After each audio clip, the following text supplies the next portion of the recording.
I'm obsessed with shortbread. I think it's the best cookie out there, honestly. Yewande Shortbread Komolafe, yes. My middle name is Shortbread.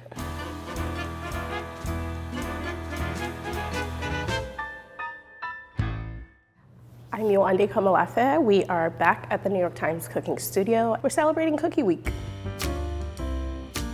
So these cookies, I'm calling them lemon butter curls, another variation of shortbread. If you've ever had those like Danish cookies in the tin, they're like a lemony, buttery form of that. So for this cookie in particular, I was going for really melty texture. How I got that is adding a lot of fat into the dough. We're gonna start by creaming our butter and sugar. And I'm using salted butter. This is sugar going in. So I'm gonna do this until it's nice and fluffy. The color's changed. That's kind of what you're looking for. You're looking for like a light, creamy texture. So my egg yolks go in. If you don't want to use lemon, I think grapefruit would be nice. Once the eggs go in, you don't really need to beat it as much. You're just mixing in the egg yolks. Okay, so now I'm going to combine my flour, salt, cornstarch. The cornstarch just helps with the texture, that like dry but melty shortbread texture. So I'm adding all the flour at once. I'm gonna pour in the cream and just let it go.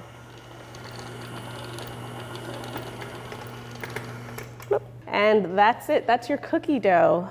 So the next step is to put this in a piping bag. So I'm using 824 star tip for this. Because the dough's a little stiff, you want a bag that can hold that dough. So I just put a little bit at a time. It's what I can manage. Ooh, did you see that? So that's about how much I like to put in.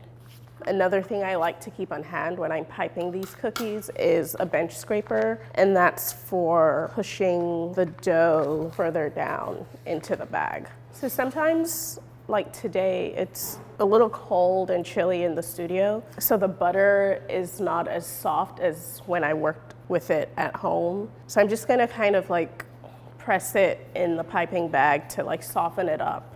You can do like a circle, you can do just lines or squiggles, so you can have fun with this. You don't have to like stick to the shape that I am piping here.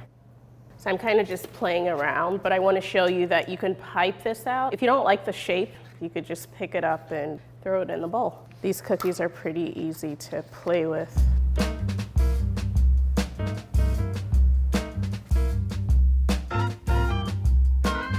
I decided on this shape because I thought they were really cute. They look like an S-shaped hook. Look at that one. That's like the perfect one. By like your 8th cookie, you'll be piping perfect shaped seahorses.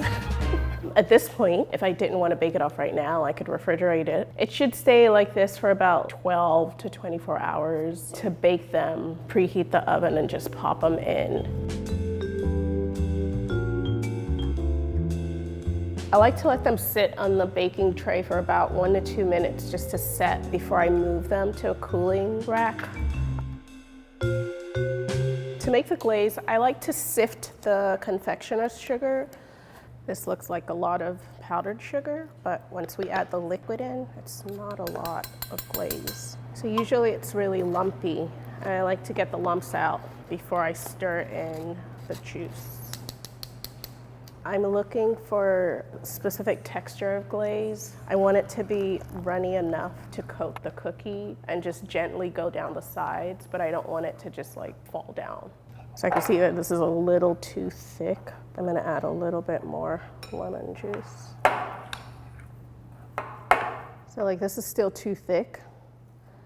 I like adding the juice like a teaspoon at a time after it gets to a certain texture because I don't want it to be too loose. I mean, if it's too loose, you could fix it with more powdered sugar, but it takes like about another cup of powdered sugar. So I just put in enough liquid where the glaze is gently running off the spoon. I want a nice thick coat on top of the cookie. The very last step is to glaze these cookies. You can do this with a piping bag, but I just like to spoon it.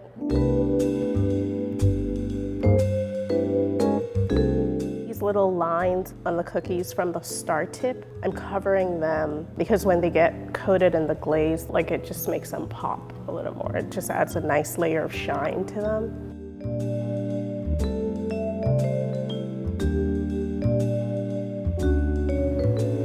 I'm gonna leave some unglazed because I actually like them that way.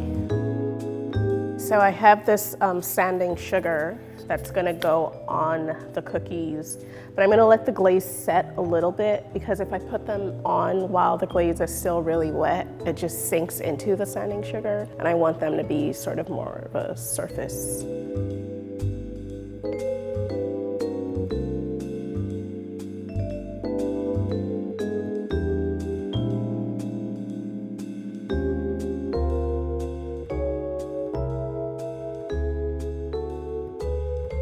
That is it, my friends.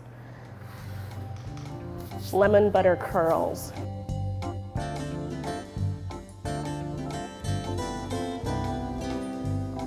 So I like the acidity of the glaze. I think it just adds like a little bit more sparkle and brightness to the cookie. I like the crunch of the little sanding sugar, the decorative sugar, adds some texture. I like the way they snap. It's a good cookie. These are simple, straightforward, bang them out, pipe them out, glaze them, frost them, eat them. But yeah, just try to enjoy the process. That's what it's really about. So these recipes and all the other Cookie Week recipes can be found on nytcooking.com. I got a little delivery. It is a box of holiday cookies that we all made. These were amazing. I think these were Melissa's. Matcha, I think this is Eric's. Marshmallow. Thank you guys. This is so sweet. What a nice surprise.